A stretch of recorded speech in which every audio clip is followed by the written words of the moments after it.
That was a Tribe Called Quest, Check the Rhyme. There is a rash of young people who are so enamored with the way that a lot of us grew up that they are now actually wishing and associating themselves with that. Case in point, you have John Morant acting in a way, he didn't grow up. He didn't grow up. He's not in the streets. He didn't grow up in the mud. He is co-opting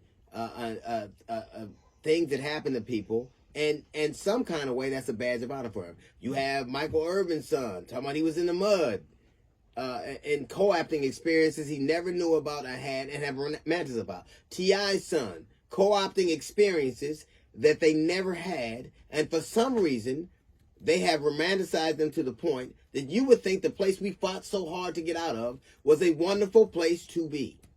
It was where we were resigned. Most black people back then when we were growing up lived where they had to live. There were certain cities of the country, certain parts of the city that were off limits to you. If you lived, you couldn't go past railroad tracks. There's a reason why in black communities, food is so far, entertainment is so far, access to things is so far. Because you were assigned a part of town that you had to live in. Now, of course, like a lot of black people will do, they made the best of it. We're going to have fun anywhere. But nobody would want their children to have the experiences that they had. One of the motivating factors for almost any man or woman I know is that they can give their children a better life. Not just a better life from a financial standpoint, but from an opportunistic standpoint. I want my children to have the advantages and a latitude and a purview that I didn't. I want them to have an opportunity that I didn't. And that is why people use their experiences to craft a narrative.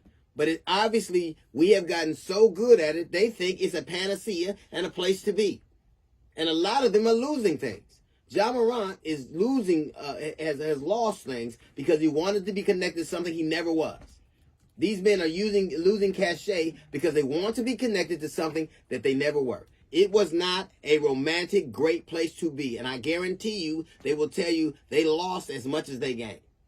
It is rare to have people that made it through that cauldron and become successful. It is rare for people to make it through that gauntlet and become something. That's why so many people don't. And even though you want to put your child in an opportunity, a place where they potentially have a better opportunity for success, even that doesn't guarantee anything. But I can tell you what, as a parent, to see your children denying the hard work that you gave them, to romanticize about the things you grew up with and how you were, and to want to be connected to something would be hurtful to me. You're going to want, the whole reason we are here, the whole reason I do what I do, the whole reason that I have this mindset is because the whole reason there is a mud is so people can get out of it. Nobody wants to wallow in the mud. Nobody wants to be what they were. And for some kind of way, I guess the message has been, I don't know, it has been co-opted to make these young dudes believe that that was a great situation. The truth of the matter is, whether it by happenstance or not, you're fortunate to have somebody who cares about you like that.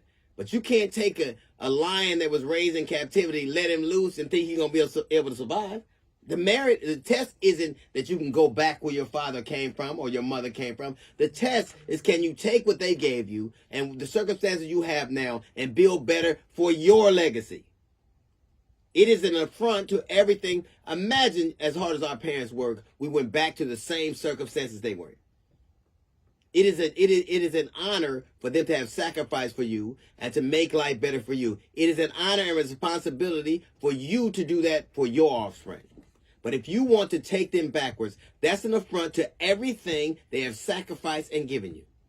That's a little note from the GED section. Got the Jazz Report coming up in 15 minutes. It's the D.L. Hughley Show.